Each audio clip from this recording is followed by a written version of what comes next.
You can call 10 lawyers about your federal case, and 9 of them will tell you that you don't need to worry because their defense strategy is to say you had no intent. Watch this video and you will understand why that approach almost always fails and will lead to unnecessary convictions. There are essentially 3 forms of intent in federal criminal cases. First, specific intent means that you intentionally commit a crime and you intend to cause a particular result. Think of murdering someone. Obviously, that's not you.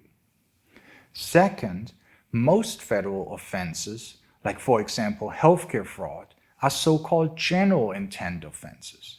Here the government only needs to prove that you acted knowingly or willfully and that you meant to do something that is unlawful. Whether you intended the specific outcomes, for example damage to the government, harm to the bank, or to the mortgage company, or whether you anticipated the magnitude and the consequences is not relevant. Third, quite common in white-collar cases is what is called willful blindness or deliberate ignorance. So for example, in a recent case, a client bought tons of electronics from someone he never met nor vetted at a suspiciously low price.